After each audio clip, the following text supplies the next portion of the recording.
우리는 인생을 살아가면서 가장 고귀하다고 말하면서도 가장 마지막까지 미루게 되는 선택이 있다면 그것은 바로 용서일 것입니다. 용서는 가장 복된 명령이면서 동시에 가장 어려운 명령입니다. 왜냐하면 용서는 무엇을 더 얻기 위한 행위가 아니라 이미 움켜진 것을 내려놓는 일이기에 참 용서하기가 어렵습니다. 우리는 얻는 일에는 익숙하지만 놓아주는 일에는 아주 서툽니다. 상처는 기억으로 남고 기억은 판단이 되며 그 판단은 우리의 마음을 굳어버리게 만듭니다. 그래서 용서는 굳어버린 마음의 방향을 거슬러 올라가야만 가능한 결단이 될 수 있습니다. 사람은 본능적으로 공정함을 원합니다. 받은 만큼 돌려주고 당한 만큼 기억하며 아픔에는 반드시 이유가 있어야 한다고 믿습니다. 그러나 그 용서는 그러한 모든 질서를 멈추게 합니다. 계산을 중단하고 이유를 내려놓고 스스로를 방어하던 언어를 침묵하게 합니다. 그래서 용서는 약한 것처럼 보이지만 사실은 가장 깊은 용기라는 것입니다. 용서는 감정이 정리된 뒤에 나타나는 결과가 아니라 감정이 어지러운 한복판에서 내리는 결단입니다. 아직 화가 남아있고 이해되지 않으며 납득할 수 없는 상황 속에서도 한 걸음 물러서는 그런 결단입니다. 그 한 걸음이 마음의 감옥을 열고 멈춰있던 시간을 다시 흐르게 합니다. 용서를 미루는 동안 우리는 상대를 붙잡고 있는 것 같지만 사실은 나 자신을 감옥 속에 완벽하게 가두고 있다는 것입니다. 과거의 장면은 끝없이 반복 재생되고 말하지 못한 말들은 마음속에서 점점 더 날카로워집니다. 용서는 상대를 자유롭게 하기 이전에 나를 자유로운 현재로 돌려놓는 일입니다. 그래서 용서는 복된 명령입니다. 그 길 끝에는 설명할 수 없는 가벼움이 있고 억지로는 결코 얻을 수 없는 평안이 있기 때문입니다. 그러나 동시에 가장 어려운 명령입니다. 나의 정의, 나의 기준, 나의 상처를 내려놓아야만 시작할 수 있기 때문입니다. 오늘 우리는 그 어려운 자리에 서 있습니다. 마음이 가장 저항하는 그 지점에서 삶을 새롭게 여는 문 하나가 여러분을 조용히 지금 기다리고 있습니다. 태초의 인간은 용서를 연습하지 않아도 되는 존재였습니다. 서로를 경계할 이유가 없었고 마음을 닫을 필요도 없었습니다. 관계는 설명을 요구하지 않았고 사랑은 증명되지 않아도 절대 흔들리지 않았습니다. 모든 것은 맡겨져 있었기에 인간은 지켜야 할 자신을 의식하지 않아도 되는 그러한 삶이었습니다. 그러나 타락은 어느 날 갑자기 악해진 사건이 아니었습니다. 타락은 내가 직접 판단해야 안전하겠다는 생각이 마음에 드는 순간 스며든 사건입니다. 신뢰하던 관계 대신 의심이 들어왔고 맡기던 삶 대신 계산이 시작되었습니다. 그때부터 인간은 더 이상 보호받는 존재가 아니라 스스로 지켜야 하는 존재가 되어버렸습니다. 자신을 지켜야 하는 삶, 기억을 필요로 했고 기억은 곧 판단이 되었으며 판단은 마음을 단단하게 굳혀 놓아버렸습니다. 관계는 더 이상 은혜의 자리가 아니라 상처를 대비해야 하는 자리가 되었습니다. 이때부터 인간은 상처를 피할 수 없고 용서는 자연스러운 숨이 아니라 의식적으로 선택해야 되는 일이 되어버렸습니다. 그래서 용서는 지금도 어렵습니다. 우리가 특별히 냉정해서가 아니라 이미 자신을 지키는 삶에 익숙해 있기 때문에 용서라는 것이 쉽지 않습니다. 그러나 용서의 자리는 여전히 인간이 처음 지음받았던 자리입니다. 용서란 타락 이후 억지로 배워야 할 미덕이 아니라 잃어버린 생명을 향해 다시 돌아가려는 가장 깊은 회복의 몸짓입니다. 오늘 본문은 예수님과 제자들 사이에서 오간 매우 현실적인 질문으로 시작됩니다. 이 장면은 추상적인 교리가 아니라 공동체 안에서 실제로 부딪히는 문제에서 출발합니다. 당시 제자들은 함께 생활하며 수없이 갈등을 겪고 있었고, 형제가 죄를 지으면 어떻게 해야 하는가라는 질문은 책 속의 문제가 아니라 매일매일의 삶의 문제였습니다. 베드로의 질문은 신앙이 없는 사람의 질문이 아니라 오히려 진지하게 신앙을 살고자 했던 사람의 질문입니다. 당시 유대 사회에는 용서에 대한 관습적인 기준이 있었습니다. 랍비들의 가르침에 따르면 같은 잘못을 3번까지 용서하면 충분히 의롭다고 여겼습니다. 3번을 넘기면 그 책임은 가해자에게 돌아간다고 보았습니다. 이런 배경 속에서 베드로는 예수님 앞에 나와 질문하는 것이 오늘 본문입니다. 오늘 본문 우리 다시 한번 다 함께 읽어볼까요? 다 함께 읽어보겠습니다. 시작. 그때에 베드로가 나와 이르되 주여, 형제가 내게 죄를 범하면 몇 번이나 용서하여 주리이까? 7번까지 하오리이까? 예수께서 이르시되 내게 이르노니 7번뿐 아니라 7번을 70번까지라도 할지니라. 아멘. 베드로의 질문은 매우 계산적인 것처럼 보이지만 사실은 상당히 진보적인 제안이었습니다. 3번이 기준이던 시대에 7번을 말한 것은 나는 충분히 많이 참을 준비가 되어 있다라는 고백이었습니다. 베드로는 지금 최선을 다해 믿음의 기준을 끌어올리고 싶은 것입니다. 그는 용서를 회피하려는 사람이 아니라 어디까지 해야 옳은지 알고 싶었던 사람입니다. 그러나 예수님의 대답은 그 질문의 방향 자체를 바꾸십니다. 7번까지가 아니라 70번씩 7번까지라는 말씀, 무슨 의미입니까? 숫자를 늘리라는 뜻일까요? 절대 아닙니다. 여기서 중요한 것은 횟수가 아니라 셈하려는 태도 자체를 내려놓으라는 요청입니다. 예수님은 용서를 많이 하라고 말씀하신 것이 아니라 용서를 계산하지 말라고 말씀하신 것입니다. 예수님의 말씀은 베드로가 세운 기준을 완전히 무너뜨리고 있습니다. 왜냐하면 이 말씀은 인간이 감당할 수 있는 범위를 이미 넘어섰기 때문입니다. 70번씩 7번은 실제로 세어보라는 숫자가 아니라 더 이상 셀 수 없다는 선언입니다. 다시 말해 여기까지는 용서하고 여기서부터는 안 된다는 선을 긋지 말라는 것입니다. 이 말씀을 듣는 제자들의 마음은 결코 편하지 않았을 것입니다. 왜냐하면 이 가르침은 상대의 변화보다 나 자신의 태도를 먼저 다루기 때문입니다. 상대가 사과했는지 충분히 반성했는지 다시는 그러지 않을 것 같은지가 기준이 되지 않습니다. 예수님의 기준은 훨씬 더 깊은 곳을 향하고 있습니다. 용서를 몇 번 할 수 있는가가 아니라 어떤 존재로 살아갈 것인가의 문제입니다. 이 본문이 놓여있는 마태복음 18장은 공동체에 대한 장입니다. 잃어버린 양의 비유, 형제를 바로잡는 문제, 그리고 이어지는 용서의 가르침까지 모두 한 흐름 안에 있습니다. 즉 예수님은 개인의 도덕성을 말하는 것이 아니라 하나님 나라 공동체가 어떤 질서로 유지되는지를 말씀하고 계십니다. 그 질서의 핵심이 바로 무엇입니까? 용서입니다. 여기서 우리는 중요한 사실 하나를 발견합니다. 예수님은 용서를 감정의 문제로 기분이 풀리면 하라, 마음이 괜찮아지면 하라 라고 말씀하지 않으셨습니다. 용서는 감정의 결과가 아니라 관계를 선택하는 결단입니다. 그래서 이 말씀은 듣기에는 고상하지만 사람에게는 매우 현실적인 도전이 됩니다. 결국 이 본문은 이렇게 묻고 있습니다.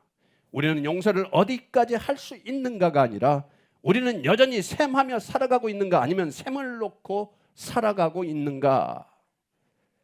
베드로의 질문은 우리의 질문입니다. 그리고 예수님의 대답은 오늘 또 여전히 우리의 삶을 불편하게 만듭니다.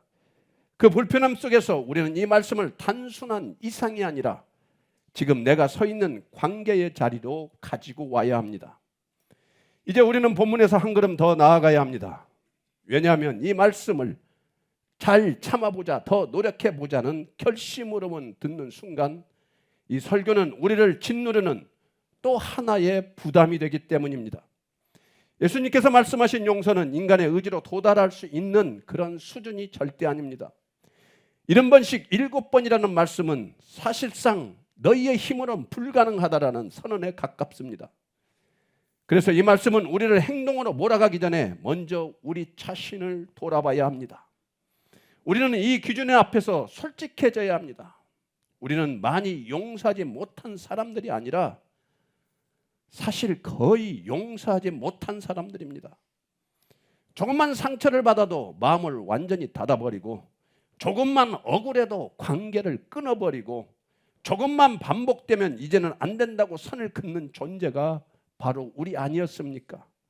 이 모습에서 우리는 단순히 감정이 상한 사람이 아니라 믿음이 얼마나 약한 존재인지를 우리는 반드시 깨달아 알아야 합니다. 성경은 우리의 상태를 이렇게 말합니다. 모든 사람이 죄를 범하였으며 하나님의 영광에 이르지 못하였더니. 우리는 용서를 어려워하는 정도의 사람이 아니라 하나님의 기준 앞에서 이미 용서 없이는 설 수 없는 죄인입니다. 그리고 바로 그 지점에서 예수 그리스도의 사역이 시작된다라는 것입니다. 예수님은 용서하라고만 말씀하신 분이 아니라 용서가 무엇인지 몸으로 보여주신 분입니다. 우리의 반복된 불순종, 계산적인 신앙, 끝까지 믿지 못한 마음을 그분은 이미 아시면서도 우리를 포기하지 않으셨습니다. 예수님은 우리가 변했기 때문에 십자가로 가셨습니까? 절대 아닙니다. 예수님께서는 우리가 아직 죄 가운데 있을 때 그때 이미 십자가를 향해 걸어가셨다고 성경은 말하고 있습니다. 로마서 5장 8절 말씀인데 우리 다 함께 한번 읽어볼까요? 시작. 우리가 아직 죄인 되었을 때에 그리스도께서 우리를 위하여 죽으심으로 하나님께서 우리에 대한 자기의 사랑을 확증하셨느니라. 아멘. 아멘. 이 말씀은 아주 중요합니다. 우리가 회개했을 때, 우리가 바뀌었을 때가 아닙니다.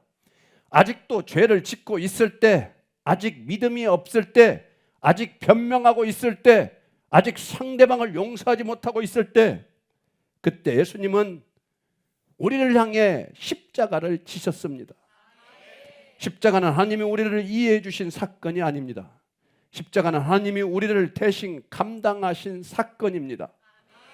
우리가 받아야 할 심판, 우리가 책임져야 할 죄의 무게를 예수님께서 홀로 지셨습니다. 우리 이사야 53장 5절 말씀 다 함께 한번 읽어보겠습니다. 시작. 그가 찔림은 우리의 허물 때문이요 그가 상함은 우리의 죄악 때문이라. 그가 징계를 받음으로 우리는 평화를 누리고 그가 채찍에 맞음으로 우리는 나음을 받았도다. 아멘. 아멘. 이 용서는 조건이 없었습니다. 설명도 요구하지 않았고 다시는 그러지 않겠다는 보증도 받지 않으셨습니다. 말 그대로 말할 수 없는 은혜의 용서였습니다. 그래서 우리는 이제 이해하게 됩니다. 용서는 인간의 결단에서 시작되지 않습니다. 용서는 우리가 복음을 얼마나 깊이 아느냐에서 시작된다는 것입니다. 내가 얼마나 많이 참을 수 있는가가 아니라 내가 얼마나 많이 용서받았는가를 아는 사람이 비로소 용서할 수 있다라는 것입니다. 예수님께서 십자가 위에서 하신 말씀이 이것인데 우리 누가복음 23장 34절 말씀 다 함께 한번 읽어보겠습니다. 시작. 이에 예수께서 이르시되 아버지 저들을 사하여 주옵소서 자기들이 하는 것을 알지 못함이니이다 하시더라. 그들이 그의 옷을 나눠 제비 뽑을세. 아멘. 이 기도는 회개한 사람들을 위한 기도가 아니었습니다. 지금도 예수님을 죽이고 있는 사람들을 향한 기도였습니다. 이 용서를 깊이 아는 사람만이 왜 또 나만 해야 합니까? 라는 그 질문에서 벗어날 수 있다는 것입니다. 그래서 결론은 분명합니다. 용서는 인간의 의지가 아닙니다. 용서는 복음의 열매입니다. 십자가 앞에 오래 머문 사람에게서만 조용히 맺히는 열매입니다. 오늘 이 말씀은 우리에게 이렇게 묻습니다. 너는 얼마나 용서하려 애쓰고 있느냐가 아니라 너는 얼마나 깊이 용서받았음을 알고 있느냐. 이 질문 앞에서 우리는 다시 예수 그리스도 앞으로 나아가야 됩니다. 여러분, 이제 용서는 누가 하는지 아시겠습니까? 아마 잘 모를 겁니다. 이제 뒤에 나오는 말씀을 잘 들을 때에 용서는 누가 하는지를 여러분 바로 깨닫게 될 것입니다. 예수님께서는 용서의 문제를 설명하시기 위해 한 비유를 들려주십니다. 바로 1만 달란트 빚을 탕감받은 종이 100데나리온을 빚진 동료를 용서하지 않은 이야기입니다. 이 비유는 용서를 감정의 문제로 다루지 않고 기억의 문제로 다룹니다. 1만 달란트는 한 사람이 평생 일해도 갚을 수 없는 아주 큰 액수입니다. 반면 100데나리온은 결코 가볍지는 않지만 시간과 노력으로 한 인간이 충분히 갚을 수 있는 빚입니다. 문제는 1만 달란트 빚을 탕감받은 종이 100데나리온을 빚진 동료를 용서하지 못한 이유는 무엇 때문에 1만 달란트나 빚을 탕감받은 은혜를 받은 자가 100데나리온을 자기에게 빚진 동료를 용서하지 못했을까? 그 이유는 그가 탕감받은 은혜를 너무 빨리 잊어버렸기 때문입니다.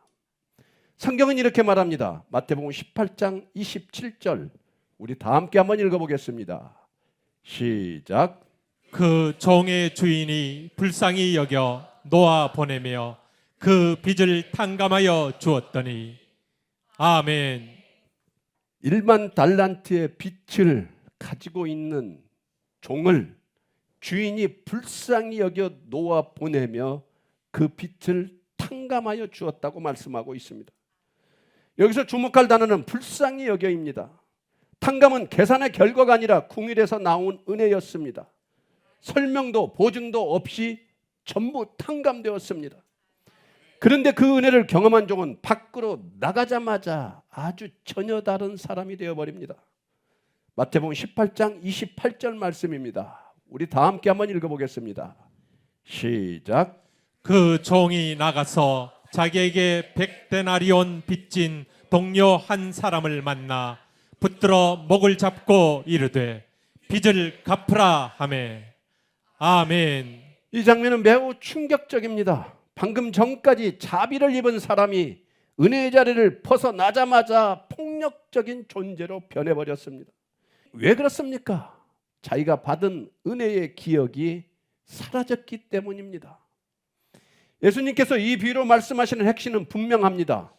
용서받은 사람이 다른 사람을 용서하지 못함은 은혜를 잃어버린 결과라는 것입니다. 은혜가 기억 속에 있을 때 사람은 용서할 수 있지만 은혜가 흐려지는 순간 사람은 다시 계산하기 시작합니다.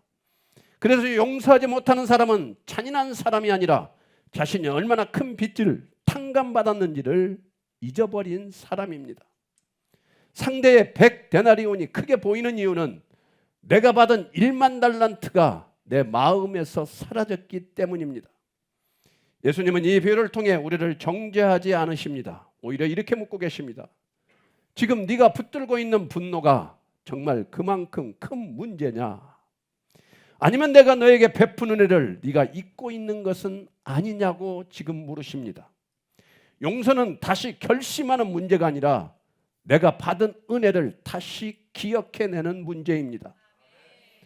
내가 얼마나 큰 용서를 받았는지를 기억하는 순간 100데나리온은 더 이상 관계를 끊을 이유가 되지 못하며 용서하지 못할 이유가 전혀 없다라는 것입니다. 이 비유는 분명히 말합니다. 용서하지 못함은 은혜 기억의 부족입니다. 그래서 예수님은 오늘 또 우리를 감정의 자리로 부르지 아니하시고 은혜를 다시 바라보는 자리로 부르십니다.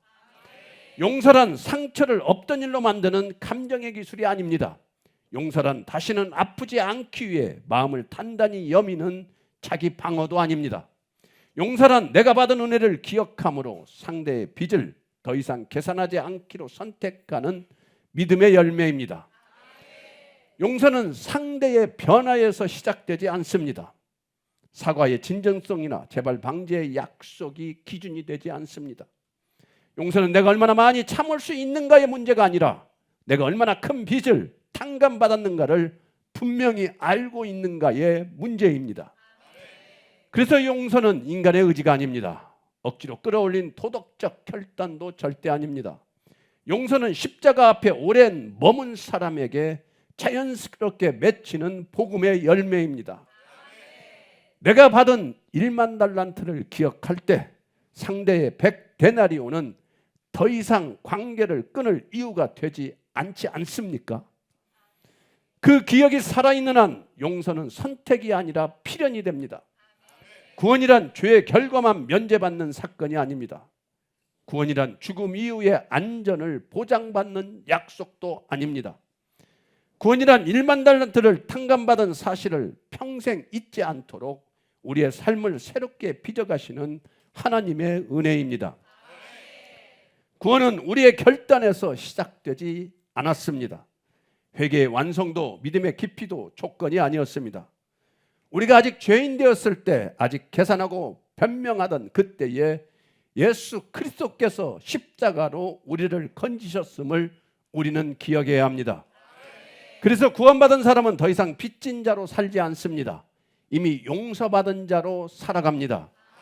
구원은 과거의 신분만 바꾸는 것이 아니라 현재의 삶의 방식까지 바꾸는 능력입니다. 은혜를 기억하며 살게 하고 그 기억이 관계를 새롭게 하며 마침내 용서라는 열매를 맺게 합니다. 그러므로 오늘 설교가 말하는 구원은 이것입니다. 구원이란 십자가의 은혜가 기억으로 남아 우리의 삶 속에서 용서로 흘러가게 되는 복음의 역사입니다.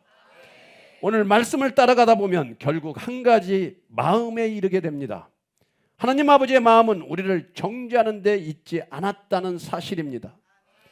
우리는 용서하지 못했고 반복해서 넘어졌으며 받은 은혜를 쉽게 잊어버렸지만 그럼에도 불구하고 하나님은 우리를 포기하지 않으셨습니다. 아버지의 마음은 절대 계산이 아니었습니다. 얼마나 변했는지, 얼마나 자격이 되는지를 따지지도 않으셨습니다. 죄인된 우리를 그대로 두고 볼 수 없어서 아들을 보내어 우리의 짐을 대신 짊어지게 하신 사랑의 마음이었습니다. 하나님은 우리가 완성된 믿음으로 오기를 기다리신 것이 아니라 죄인인 그대로 돌아오기를 기다리셨습니다. 그 마음이 십자가였고 그 사랑이 구원이었습니다. 오늘 또 하나님 아버지께서는 우리에게 묻지 않으십니다. 왜 너는 아직도 그러고 있느냐? 이렇게 묻지 아니하시고 내가 여기까지 너를 사랑했다고 말씀하고 계십니다. 성도란 실수하지 않는 사람이 아닙니다. 성도란 늘 넉넉하게 용서할 줄 알아서 불리는 이름도 절대 아닙니다.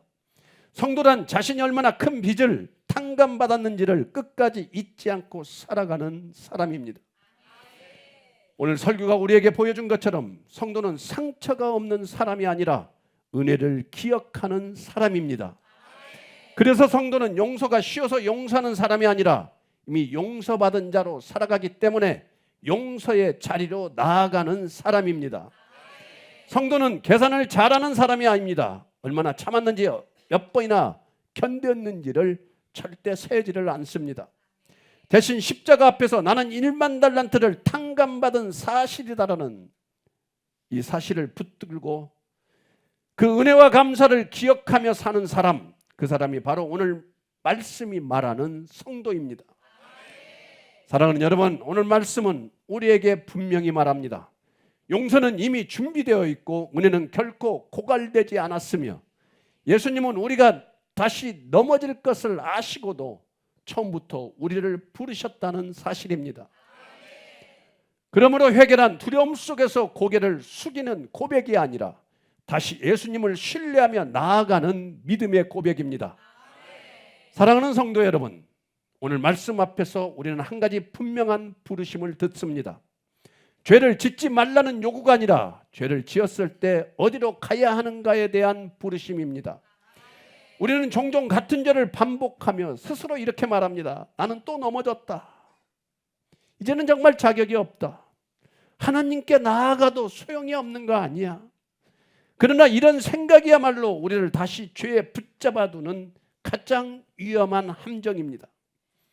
아무리 죄를 다시 짓는다 하더라도 좌절 속에 머물지 마십시오. 죄에 빠져 웅크리지 마십시오. 그 자리는 회개의 자리가 아니라 정죄에 사로잡힌 죽음의 자리입니다.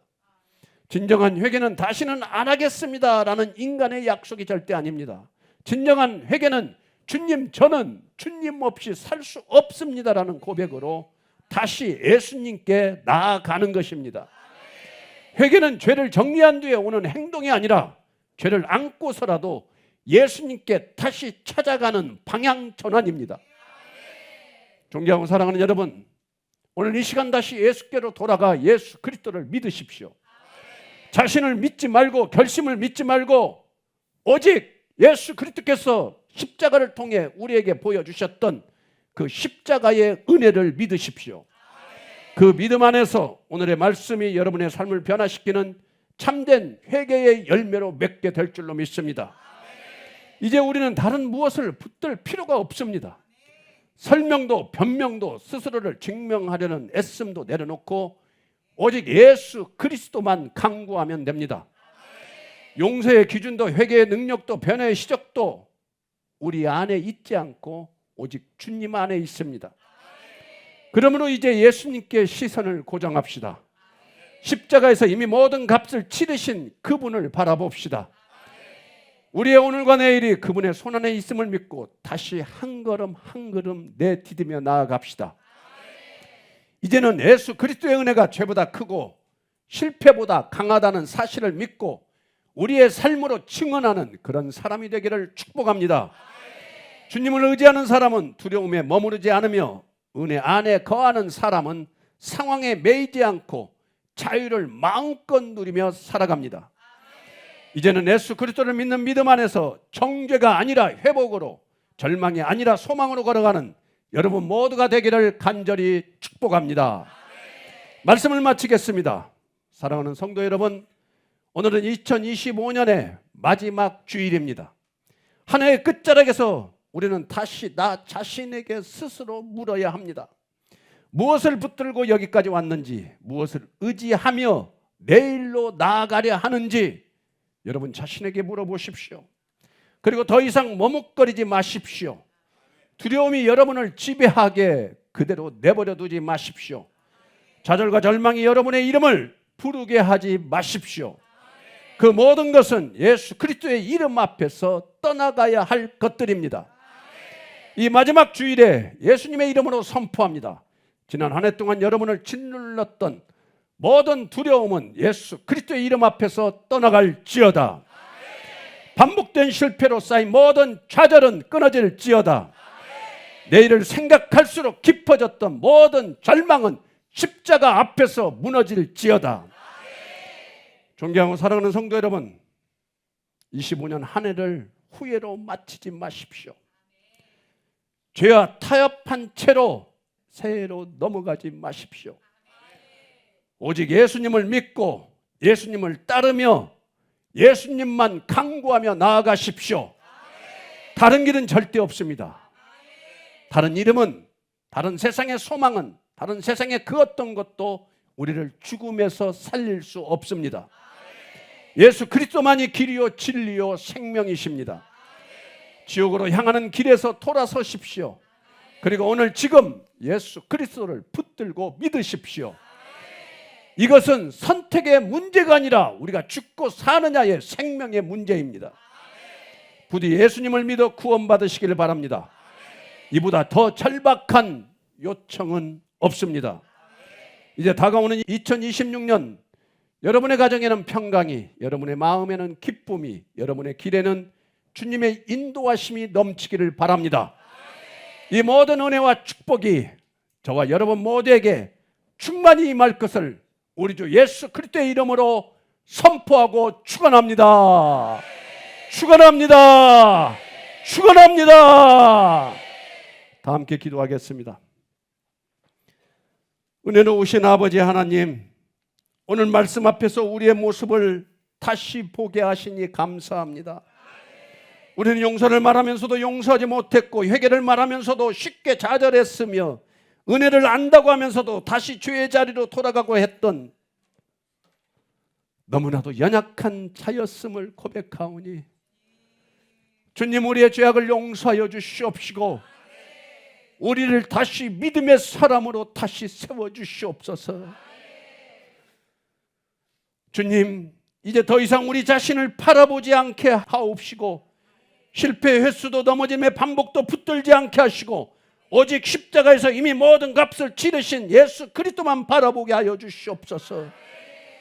주님, 회개하게 하여 주시옵시고 자책이 아닌 회개, 절망이 아닌 회개, 예수님께 다시 나오는 참된 회개가 우리 가운데 일어나게 하여 주시옵소서.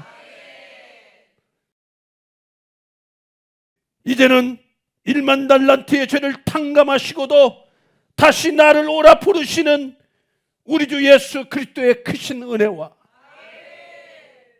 우리가 아직 죄인 되었을 때 독생자 아들 예수 그리스도를 아끼지 아니하시고 내어주신 하나님 아버지의 무궁하신 사랑하심과 오늘도 우리의 심령을 감동하시며 은혜의 기억으로 우리를 회개의 자리에서 생명의 길로, 정죄에서 자유로, 두려움에서 소망으로 연결시키는 성령 하나님의 위로와 교통하심이